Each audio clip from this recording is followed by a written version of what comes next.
हाँ, ये क्वेश्चन देखते हैं। Consider a pyramid O P Q R S located in the first octant. ठीक है, आपको पता ही है फर्स्ट ऑक्टेंट क्या होता है कि आपका एक्स वाई जेड सारे पॉजिटिव हैं। This is your x axis, y axis और जेड एक्सिस। ठीक है, इसी इसी के अंदर ये पहला आठ आठ भाग में डिवाइडेड होते हैं ना, उसमें से एक ये है जिसमें एक्स वाई जेड तीनों पॉजिटिव हैं।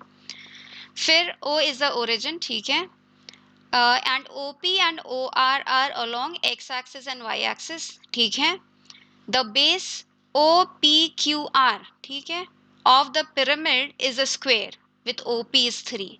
चलिए अब बनाना शुरू करते हैं कि OP की वैल्यू आपको दे रखी 3, मान लीजिए मेरा P है। ठीक है, और बोल रहे स्क्वायर है। ठीक है, स्क्वायर है मतलब, और इसको 3 दे रखा है मतलब सभी लोग 3 हैं। ठीक है, 3 और दिस इज R एंड यहाँ पे कहीं Q होगा आपका। अच्छा, आपको दिख नहीं रहा है बट आप समझ रहे हो कि ओ पी क्यू आर जो है ये स्क्वायर दिख है मेरा, है ना। हम ऐसे 3 डायमेंशन की चीज बना रहे हैं तो बट ये मेरा क्या है, स्क्वायर है। उसके बाद क्या बोल रहे हैं, द ओके फिर बोल रहे हैं the point S is directly above the mid point T of the diagonal O Q. तो बोल रहे हैं कि यहाँ पर ओ क्यू जो आपका डायगोनल है इसके जो मिड पॉइंट है उसको बोला उसने टी है। और फिर ये बोल रहे हैं कि एस जो है सीधा ऊपर है, तीन तीन ऊपर है। ओके, इसका लेंथ जो है 3 है। ये पॉइंट आपका जो ऊपर है वो एस है ना। इसी को पिरामिड बोलते हैं। आप कोई पॉइंट ऊपर ले लेते हो, बाकी एक बेस बना लेते हो, सबको ज्वाइन कर देते हो। तो यहाँ पे इस पिरामिड का बेस क्या है, स्क्वायर है ना। तो आपका पिरामिड कुछ आपका इस टाइप का दिख रहा है। ये आ गया आपका पिरामिड। ठीक है, O P Q R S है ना, ये पी है, ये आपका पिरामिड हो गया। चलिए अब क्वेश्चन देखते हैं ना, स्ट्रक्चर हो गया। The acute angle between O Q and O S is π/3। अच्छा चलिए, ओ क्यू और ओ एस के बीच का एंगल, ओ क्यू क्या है भाई, ये वेक्टर है मेरा ओ क्यू। ओ एस क्या है, ये वेक्टर मेरा ओ एस। ठीक है, अब इनके बीच का क्या करना है, एंगल पता करना है। ठीक है, कैसे पता करा जाए इसके बीच का एंगल।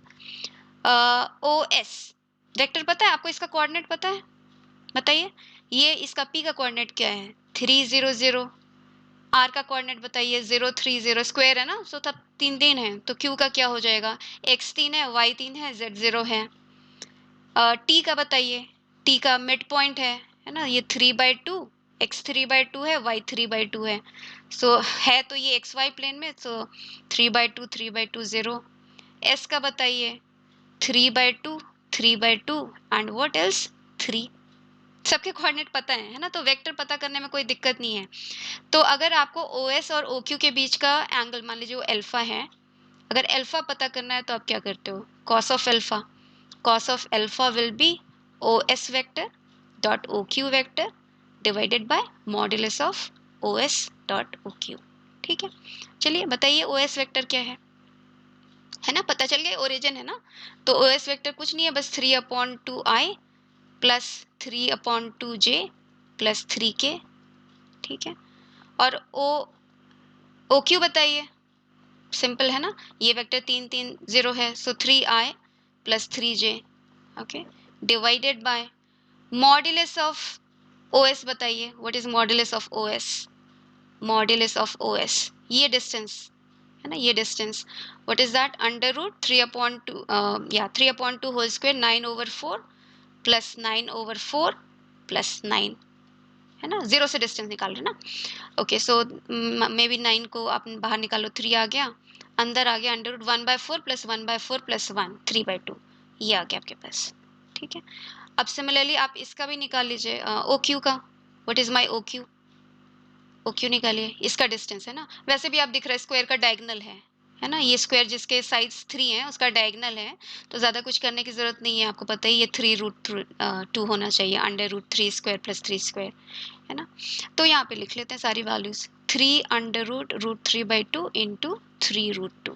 ठीक है, अब बस देख लीजिए क्या आती है आपके पास वैल्यू, डॉट प्रोडक्ट लीजिए, 9/2 plus 9/2 plus 0 divided by √2 cancel कर लेते हैं, 9√3, हाँ 9√3, तो क्या आ गया आपके पास, 9 9 कैंसिल हो गया, 1/√3। ठीक है, अब π/3 तो नहीं है ना अल्फा की वैल्यू, क्योंकि कॉस अल्फा मेरा 1/√3 आता है, 1/2 आता तो π/3 होता। तो ये पहला ऑप्शन तो मेरा गलत है। ओके, इनके बीच का एंगल जो है π/3 नहीं है। चलिए बी पार्ट देखिए अब। बी पार्ट में क्या बोल रहे हैं, the equation of the plane containing the triangle O Q S. तो ओ क्यू एस इस प्लेन है ना, समझ में आ गया कौन से प्लेन की बात कर रहे हैं, इस प्लेन की बात कर रहे हैं। इस प्लेन का इक्वेशन पूछ रहा है, जो प्लेन इस ट्राइंगल को कंटेन कर रहे हैं उसका इक्वेशन। अच्छा एक बात तो सिंपल है कि वो बता रहे हैं कि x minus y is equal to zero. आपको समझ में आता है कि ये वाले लाइन का इक्वेशन क्या है, x is equal to y है ना, लाइन का इक्वेशन। बट ये लाइन जो है क्या होता है, 3 डायमेंशन में अगर इसके वर्टिकली आप एक प्लेन निकालो तो वो एक प्लेन का इक्वेशन हो जाएगा। और आपको बताया गया है कि s इसका डायरेक्टली इसके ऊपर है ना, इसका मतलब ये जो प्लेन है वो इस प्लेन के परपेंडिकुलर प्लेन है। तो मतलब कि इस पूरे प्लेन का भी इक्वेशन यही है, x minus y is equal to zero. ठीक है, लेकिन अगर आपको इलेबोरेटली करना है तो आप वो भी कर सकते हो। प्लेन का इक्वेशन आप कैसे लिखते हो, इस तरीके से ना, A X minus X one plus B Y minus Y one plus C Z minus Z one is equal to zero, जहाँ पर एक्स वन वाई वन और जेड वन पॉइंट्स हैं जहाँ से प्लेन पास करता है, और ए बी सी क्या है, प्लेन के नॉर्मल के डायरेक्शन रेशियोज हैं। तो जीरो जीरो से पास करता, आप दिख ही रही है प्लेन जीरो जीरो से पास करता है। तो x1 y1 और z1 की वैल्यू तो जीरो हो गई, तो आपकी ये आ गई प्लेन की इक्वेशन। अब ए बी सी आप कैसे निकाल सकते हो, इसके इस प्लेन के नॉर्मल का डायरेक्शन रेशियो चाहिए। तो आपको दो वेक्टर तो ऑलरेडी पता है इस प्लेन में, तो उनका क्रॉस प्रोडक्ट ले लीजिए, उससे आ जाएगा आपके पास ए बी सी का, है ना। क्रॉस प्रोडक्ट कैसे लोगे आप, आई जे के और ये vector O S vector cross O Q vector, है ना। ओ एस वेक्टर आपका आ गया 3/2, उसका रेशियो जो है 3 and this 3, उसके direction ratio, because O S is passing through origin right. तो उसका जो डायरेक्शन रेशियो होगा this minus zero this minus zero this minus zero, है ना। सिमिलरली ओ क्यू का भी, सो 3 3 और 0 निकालिए क्रॉस प्रोडक्ट इनका। क्या आता है आपके पास cross product, I 0 minus 9 plus minus j, and what else do you get, 0 minus 9 again and then plus k फिर 0। ठीक है, तो ये आ गया आपके पास -9i प्लस 9j। तो डायरेक्शन रेशियो क्या हो गया, ये 0 है। ओके, -9 प्लस 9 0, या फिर आप रेशियो बता रहे हैं तो -1 1 और 0। ठीक है, तो ये आ गया। तो आप a की वैल्यू -1 रख दीजिए, b की वैल्यू 1 रख दीजिए और c की वैल्यू 0 रख दीजिए।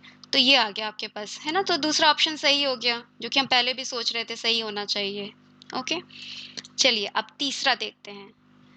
तीसरा क्या बोल रहे हैं कि the length of perpendicular from p to the plane. ठीक है, p से आप इसी जो सेम प्लेन की बात करें जिसका इक्वेशन निकालना है, उसके परपेंडिकुलर की लेंथ पूछ रहा है। अब भाई आपको पॉइंट P तो पता ही है, परपेंडिकुलर लेंथ का आपको फॉर्मूला भी पता है, आप निकाल सकते हो। बट एक बात आपको समझ में आ रही है कि ये जो परपेंडिकुलर है ये डायगनली तो है, ये पूरा जो डायगनल PR है उसका आधा होगा ना परपेंडिकुलर, क्योंकि आपको पता है ये स्क्वायर है, डायगनल हमेशा ये वाला आपस में परपेंडिकुलर होते हैं।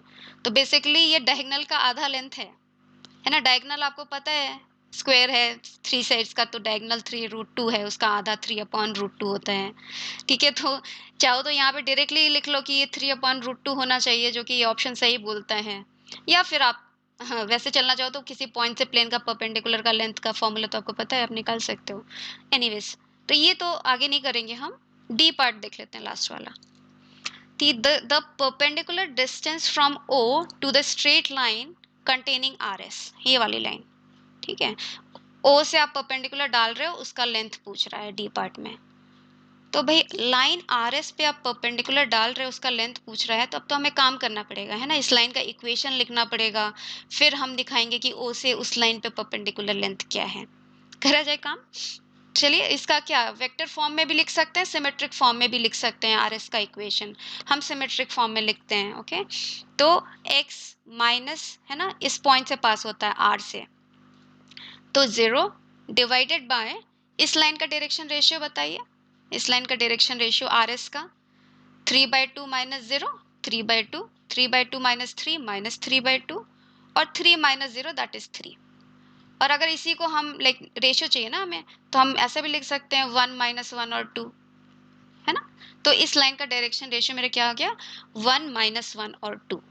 तो x - 0/1 y - 3/-1 is equal to z - 0/2, है ना। क्योंकि 0 3 और 0 से पास हो रहा है, मतलब इस पॉइंट से पास हो रहा है, इसका डायरेक्शन रेशियो ये है, तो इसका सिमेट्रिक फॉर्म आ गया। ओके, अब हम क्या करते हैं कि इस लाइन पे कोई आर्बिट्ररी पॉइंट ले लेते हैं, है ना। कैसे लेते हो आर्बिट्ररी पॉइंट बताओ, कि मान लो आर्बिट्ररी पॉइंट W है ना, तो हमने ले लिया लेमडा माइनस लेमडा प्लस 3 और 2 लेमडा और 2 लेमडा, है ना, इस पे आर्बिट्ररी पॉइंट हो गया। ओके, अब हम क्या चाहते हैं, ये क्या है, माइनस लेमडा प्लस 3 है ना। Okay, 2 lambda. अब ये पॉइंट, ओके, ये पॉइंट इस लाइन पे कहीं है ना, मान लीजिए वो ये पॉइंट है। ओके, ओ डब्ल्यू हमें डिस्टेंस चाहिए, मतलब ओ डब्ल्यू जो है आर एस के परपेंडिकुलर है। ओ डब्ल्यू का डायरेक्शन रेशियो क्या होगा, डब्ल्यू का कोऑर्डिनेट आपको पता चल गया। ओके, तो माइनस 0 0 ही करोगे ना, तो सेम ही रह जाएगा। Okay, lambda minus 0 minus lambda plus 3 0। Okay, so basically O W का जो डायरेक्शन रेशियो है वो सेम ही है। Okay, lambda minus lambda plus 3 और 2 लेमडा, और इसको हमें किसके परपेंडिकुलर कराना है, आर एस के, आर एस के, है ना, ये परपेंडिकुलर टू आर एस है। आर एस का क्या है डायरेक्शन रेशियो, ये है। ठीक है, चलिए कराते हैं, परपेंडिकुलर लेमडा की वैल्यू पता चल जाएगी, है ना। तो आ जाएगा आपके पास lambda minus lambda plus 3 2 lambda and dot product with 1 minus 1 and 2, तो क्या है आपके पास, दिस शुड बी 0, परपेंडिकुलर है। Okay, so you get lambda and then plus lambda minus 3 and then plus 4 lambda, that should be 0, और 6 lambda should be 3 और lambda should be half। हो गया। अब आपको क्या आ गया, W का कोऑर्डिनेट पता चल गया, है ना। W का कोऑर्डिनेट आपके पास आ गया half and 3 minus half is 5/2 and 1। ठीक है, अब ओ डब्ल्यू चाहिए ना, वही परपेंडिकुलर डिस्टेंस है, perpendicular distance is O W, मतलब 0 0 0 से इसकी डिस्टेंस, है ना। तो क्या है, 0 0 0 से इसकी डिस्टेंस, पी वैल्यू आ जाएगी under root half minus 0 whole square plus 25/4 2 whole square, sorry 5/2 whole square and then this is 1। So what do you end up in getting, इसको भी 4/4 कर लेते हैं, 29 एंड 30/4। ओके, और अंडर रूट 15/2, है ना। थोड़ा काम करना पड़ा बट इतना मुश्किल नहीं था। ओके, समझाने में टाइम लगता है, आप करोगे तो इतना टाइम नहीं लगेगा। ओके, सो ये आ गया आपके पास, बी सी डी तीनों ही ऑप्शन सही है, केवल एक ही गलत हुआ। ठीक है, चलिए नेक्स्ट क्वेश्चन देखते हैं।